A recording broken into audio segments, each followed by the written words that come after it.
Hi ಎಲ್ಲರಿಗೂ. Okay, ಇವತ್ತು ನಾವು ಕ್ರಿಸ್ಮಸ್ಸಿಗೆ ಅಕ್ಕಿ ಲಾಡು ಮಾಡ್ತಾ ಇದ್ವಿ. ಅಕ್ಕಿ ಲಾಡು ತುಂಬ ಫೇಮಸ್. ಒಬ್ಬೊಬ್ಬರು ಒಂದೊಂದು ರೀತಿಯಲ್ಲಿ ಮಾಡ್ತಾರೆ, ಆದರೆ ಟ್ರೆಡಿಷನಲ್ ರೀತಿ ಅಂತ ಒಂದು ಇರುತ್ತೆ. ಆ ರೀತಿಯಲ್ಲಿ ನಾನು ಮಾಡ್ತಾ ಇದ್ವಿ. ಅದನ್ನು ನಾವು ಇವತ್ತು ಶೇರ್ ಮಾಡ್ತೀವಿ. ಕೆಲವರು ಅದಕ್ಕೆ ಬೆಲ್ಲದ ಪಾಕ ಅದೆಲ್ಲ ಹಾಕಿ ಮಾಡ್ತಾರೆ. ಅದು ಅಷ್ಟು ಒಳ್ಳೆಯದಾಗಲ್ಲ. ಫಸ್ಟಿಗೆ ತಿನ್ನುವಾಗ ಒಳ್ಳೆಯದಾಗುತ್ತೆ, ಮತ್ತೆ ಮತ್ತೆ ಅದು ಗಟ್ಟಿಯಾಗಿ ಬರುತ್ತೆ, ಅಷ್ಟು ಟೇಸ್ಟ್ ಬರಲ್ಲ. ಆದರೆ ಇದರಲ್ಲಿ ಕಲ್ಲಲ್ಲಿ ಕಡಿಯುವ ಕಲ್ಲಲ್ಲೆಲ್ಲ ನಾವು ಜಜ್ಜಿ ಎಲ್ಲ ಮಾಡ್ತೀವಿ ನೋಡಿ, ಅದು ತುಂಬ ಸೂಪರ್ ಆಗುತ್ತೆ. ಹಾಗಾಗಿ ಇವತ್ತು ಆ ವಿಧಾನವನ್ನು ನಾವು ತೋರಿಸ್ತಾ ಇದ್ದೀವಿ. ಮನೆಯಲ್ಲಿ ಸಣ್ಣ ಕಲ್ಲಿದೆ ಆದರೆ, ಅಥವಾ ನಿಮ್ಮ ಹತ್ರ ಆ ಕಲ್ಲು ಇಲ್ಲದಿದ್ದರೆ ನೀವು ಮಿಕ್ಸಿ ಜಾರಲ್ಲಿ ಸ್ವಲ್ಪ ಹುಡಿ ಮಾಡಿ ಅದನ್ನು ಯಾವುದು ಅಕ್ಕಿಯನ್ನು ಹುಡಿ ಮಾಡಿ ಸಕ್ಕರೆ ಬೆಲ್ಲದ ಪಾಕ ಹಾಕಿ ಮಾಡ್ಬೋದು. ಮಾಡಬಾರ್ದಂತ ಏನಿಲ್ಲ, ಆದರೆ ಅಷ್ಟು ಟೇಸ್ಟ್ ಆಗಲ್ಲ. ಒಂದು ಸಲ ತಿನ್ನಲಿಕ್ಕೆ ಓಕೆ, ಪರವಾಗಿಲ್ಲ. ಆದರೆ ಇಡ್ಲಿಕ್ಕೆ ಆಗೋದಿಲ್ಲ, ಒಂದು ಸ್ವಲ್ಪ ಗಟ್ಟಿ ಗಟ್ಟಿಯಾಗಿ ಬರುತ್ತೆ ಅದು. ಆದರೆ ಈ ರೀತಿ ಮಾಡಿದರೆ ತುಂಬ ಚೆನ್ನಾಗಾಗುತ್ತೆ. ನಮ್ಮ ಮನೇಲಿ ಕೂಡ ಕಲ್ಲು ಇಲ್ಲ, ಆದರೆ ನಾವು ಬೇರೆ ನೇಬರವ್ರ ಹತ್ರ ಕಲ್ಲು ತೊಗೊಂಡು ಬಂದು ನಾವು ಮಾಡ್ತಾಯಿದ್ವಿ. ಹಾಗೆ ಸಾಹಸ ನೀವು ಮಾಡ್ಬೋದು ಬೇಕಿದ್ರೆ. ಓಕೆ, ಇದಕ್ಕೆಲ್ಲ ಇವಾಗ ಏನೆಲ್ಲ ಬೇಕು ಅದನ್ನು ನಾನು ಫಸ್ಟ್ ತೋರಿಸ್ತೀನಿ. ಬಾಯ್ಲ್ಡ್ ರೈಸ್ ತೊಗೊಳ್ಳೋಣ ಫಸ್ಟ್. ಇಲ್ಲಿ ನಾವು 4.25 kg ರೈಸನ್ನು ತೊಗೊಂಡಿದ್ದೀವಿ ನೋಡಿ. ಫಸ್ಟಿಗೆ ಈ ರೀತಿ ರೈಸನ್ನು ತೊಳೆದು ಒಣ ಹಾಕ್ತೀವಿ.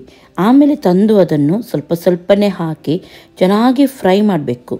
ಎಲ್ಲ ರೈಸ್ ಕೂಡ ನೋಡ್ಬೋದು ನೀವು, ಉಬ್ಬಿಕೊಂಡು ಈ ರೀತಿ ಬರಬೇಕು. ಆಮೇಲೆ ಇದನ್ನು ಮೆಲ್ಲಿಗೆ ಕೊಡಬೇಕು. ನಾವಿಲ್ಲಿ ಅಕ್ಕಿ ಉಂಟಲ್ಲ 4.25 kg ತೊಗೊಂಡಿದ್ದೀವಿ. ಅದಕ್ಕೆ ಇಲ್ಲಿ 300 ಗ್ರಾಮಷ್ಟು ಬಿಳಿ ಎಳ್ಳುವನ್ನು ಫ್ರೈ ಮಾಡಿ ತೊಗೊಂಡಿದ್ದೀವಿ. ಫ್ರೈ ಮಾಡಲಿಕ್ಕೆ ಉಂಟಿದ್ದು, ಹೀಗೇ ಹಾಕಬಾರ್ದು, ಫ್ರೈ ಮಾಡಬೇಕು. ಆಮೇಲೆ 250 ಗ್ರಾಮಷ್ಟು ಇದು ಕಾಜು ಅಂತ ಹೇಳ್ತಾರೆ, ಇದು ಕ್ಯಾಶುನೆಟ್, ಗೋಡಂಬಿ, ಇದನ್ನು ಕೂಡ ಫ್ರೈ ಮಾಡಿ ತೊಗೊಳ್ಲಿಕ್ಕೆ ಉಂಟು. ಆಮೇಲೆ 250 ಗ್ರಾಮಷ್ಟು ಒಣ ದ್ರಾಕ್ಷಿ.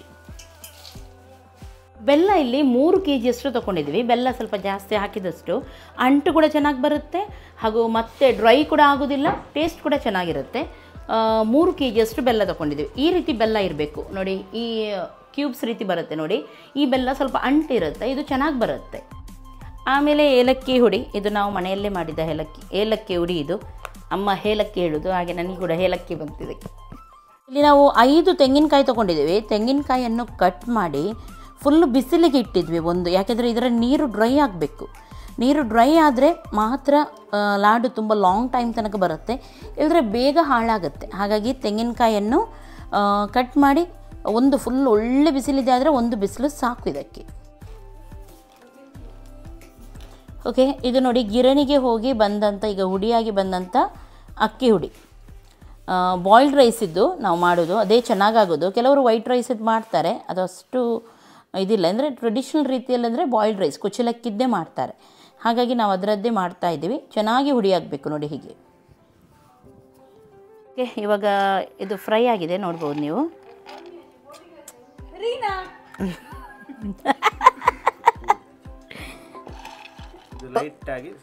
ಹಾಂ, ಇದನ್ನು ಇವಾಗ ಸ್ವಲ್ಪ ಜಜ್ಜಿದ್ರೆ ಆಯಿತು, ಜಾಸ್ತಿ ಬೇಡ, ಸ್ವಲ್ಪ ಹುಡಿ ಮಾಡಿದರೆ ಆಯಿತು.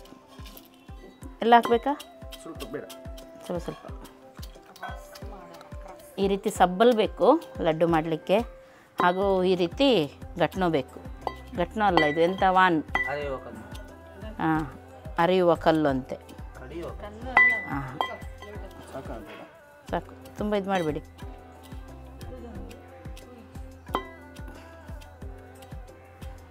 ಸಾಕು.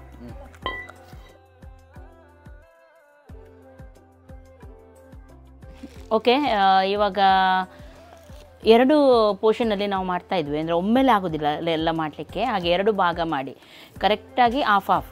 ಹಾಗಾಗಿ 1.5 kg ಇವಾಗ ಬೆಲ್ಲ ತಗೊಂಡು ಫಸ್ಟಿಗೆ ಅದರದ್ದು ಎಷ್ಟು ಬೇಕು ನೋಡಿ, ಕರೆಕ್ಟ್ ಅರ್ಧ ಮಾತ್ರ ಮಾಡ್ತಾಯಿದ್ವಿ. ಸುರುವಿಗೆ ನಾವು ಬೆಲ್ಲವನ್ನು ಹಾಕಿ ಅದನ್ನು ಜಜ್ಜನ. ಇದು ಎಲ್ಲವನ್ನು ಹಾಕಬೇಕಾ?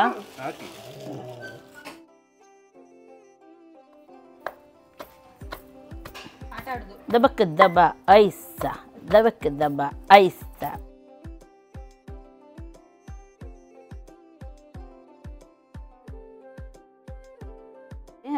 ಇಲ್ಲಿ ಸ್ವಲ್ಪ ಅಡಿಗೆ ಹುಡಿಯನ್ನು ಹಾಕಿದ್ದೀವಿ ನಾವು. ಹುಡಿ ಹಾಕಬೇಕಂತ ಇಲ್ಲ, ಬೇಕಿದ್ರೆ ಹಾಕ್ಬೋದು. ಸ್ವಲ್ಪ ಹಾಕ್ಲಿಕ್ಕೆ ಇತ್ತು, ಆದರೆ ಅಮ್ಮ ಸ್ವಲ್ಪ ಅವಸರ ಮಾಡಿ ಸ್ವಲ್ಪ ಜಾಸ್ತಿ ಹಾಕಿದರೆ, ಯಾಕೆಂದರೆ ಹುಡಿ ಹಾಕಿ ಬೆಲ್ಲ ಇದು ಜಜ್ಜಿದ್ರೆ ತಳತಾಗೋದಿಲ್ಲ, ತೆಗಿಲಿಕ್ಕೆ ಕಷ್ಟ ಆಗೋದಿಲ್ಲ ಅಂತ ಹೇಳಿ. ಅದು ನೋಡಿ ಅಂಟೋದಿಲ್ಲ ಇದಕ್ಕೆ. ಓಕೆ, ಇವಾಗ ನೋಡಿ ಇಲ್ಲಿ ಬೆಲ್ಲ ನೀರಾಯ್ತಲ್ವ, ಈ ರೀತಿ ಆಗುವಾಗ ತೆಂಗಿನಕಾಯಿಯನ್ನು ಸ್ವಲ್ಪ ಹಾಕಿದರೆ ಆಯಿತು.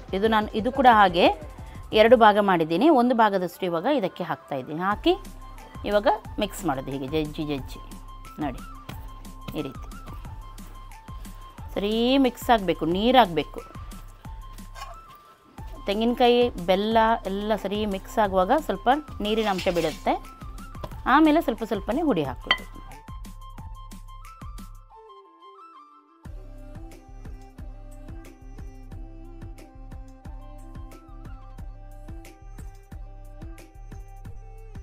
ಓಕೆ, ಈಗ ಸ್ವಲ್ಪ ರುಚಿಗೆ ತಕ್ಕಷ್ಟು ಸ್ವಲ್ಪ ಹಾಕಬೇಕು. ಉಪ್ಪು ಜಾಸ್ತಿ ಹಾಕಬಾರ್ದು.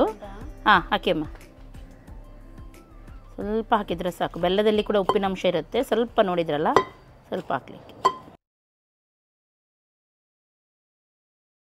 ಓಕೆ, ಇವಾಗ ಫುಲ್ಲು ಹುಡಿ ಆಯಿತು. ಬೆಲ್ಲ ಅದು ಇದೆಲ್ಲ ನೋಡಿ ಮಿಕ್ಸ್ ಆಗಿದೆ. ಇವಾಗ ಏಲಕ್ಕಿ ಹುಡಿಯನ್ನು ಹಾಕೋಣ.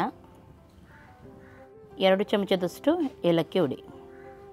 ಓಕೆ, ಇದರಲ್ಲಿ ಇದು 300 ಗ್ರಾಮಷ್ಟು ಉಂಟು. ಇದರಲ್ಲಿ ಕರೆಕ್ಟಿಗೆ ಅರ್ಧ ಹಾಕಿದರೆ ಆಯಿತು. ಹಾಕು.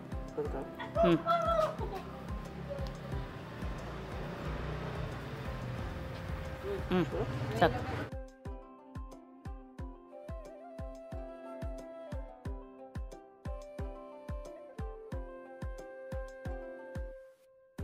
ಮಿಕ್ಸ್ ಮಾಡೋದು ಇವಾಗ.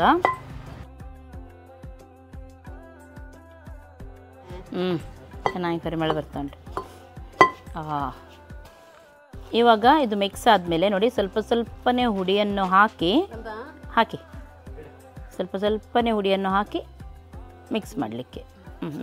ಮೆಲ್ಲ ಮಾಡಬೇಕು, ಇಲ್ಲದ್ರೆ ರಟ್ಟುತ್ತೆ ಅದು.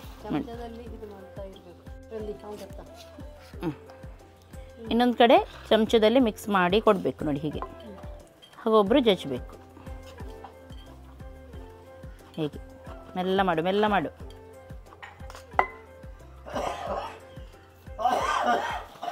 ನೋಡಿ. ಸ್ವಲ್ಪನೇ ಹುಡಿಯನ್ನು ಹಾಕ್ತಾ ಹೋಗಬೇಕು. ಉಂಡೆ ಕಟ್ಟಲಿಕ್ಕೆ ಕರೆಕ್ಟಾಗಿ ಬರುವ ಹಾಗೆ ಹುಡಿಯನ್ನು ಹಾಕಬೇಕು.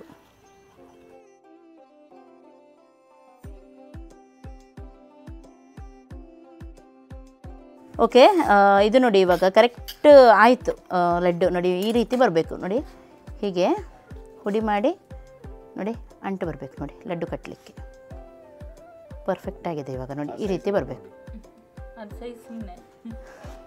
ನೋಡಿ. ಹೀಗೆ ಬರಬೇಕು. ಇನ್ನೂ ಲಡ್ಡು ಕಟ್ಟಲಿಕ್ಕೆ ನಮ್ಮದು ಸ್ಟಾರ್ಟ್. ಬನ್ನಿ.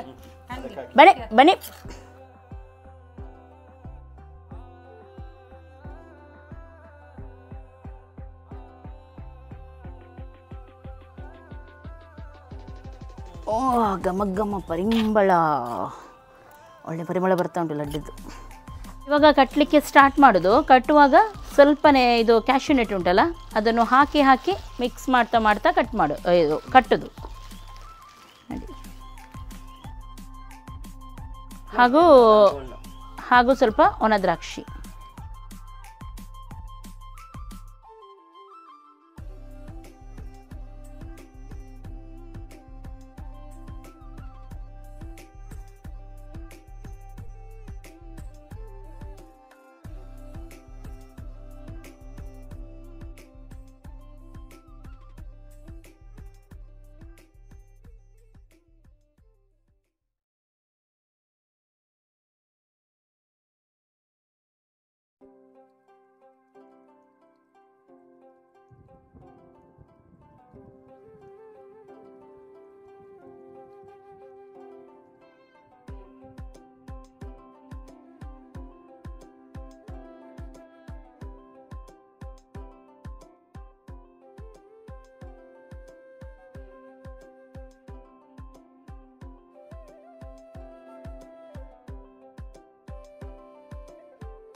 ಓಕೆ, ಇವಾಗ ಲಡ್ಡುವನ್ನು ಇಡುವಕ್ಕಿಂತ ಮೊದಲು ಸ್ವಲ್ಪ ಒಣ ಹಿಟ್ಟನ್ನು ನೋಡಿ ಈ ರೀತಿ ಹಾಕಬೇಕು.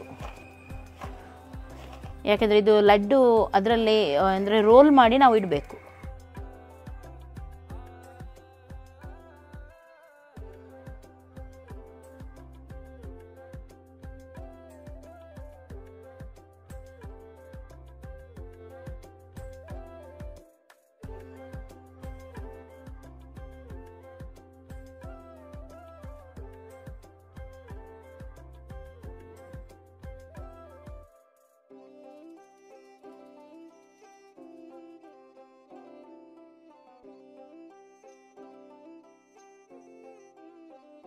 ಓಕೆ ನೋಡಿ, ಲಡ್ಡು ಇವಾಗ ರೆಡಿಯಾಗಿದೆ. ತುಂಬ ಚೆನ್ನಾಗಾಗುತ್ತೆ, ನನ್ನ ಫೇವ್ರೇಟ್ ಇದು. ಇದನ್ನು ನೀವು ತುಂಬ ಟೈಮ್ ತನಕ ಇಡ್ಬೋದು, 1 ತಿಂಗಳು ತನಕ ಇಡ್ಬೋದು. ಕರೆಕ್ಟಾಗಿ ನೀವು ನಾನು ಹೇಳಿದಾಗೆ ತೆಂಗಿನಕಾಯಿ ಅದೆಲ್ಲ ಚೂರು ಕಡೆ ನೀರು ತಾಗಿಸ್ಲಿಕ್ಕಿಲ್ಲ. ಹಾಗೂ ಇಡ್ಲಿ ಪಾತ್ರೆ ಎಲ್ಲ ಇರುತ್ತೆ ನೋಡಿ, ಅದರಲ್ಲಿ ಹಾಕಿ ಅದನ್ನು ಕರೆಕ್ಟಾಗಿ ಮುಚ್ಚಿ ಎಲ್ಲ ಇಡಬೇಕು. ಆವಾಗ ಏನು ಕೂಡ ಆಗೋದಿಲ್ಲ.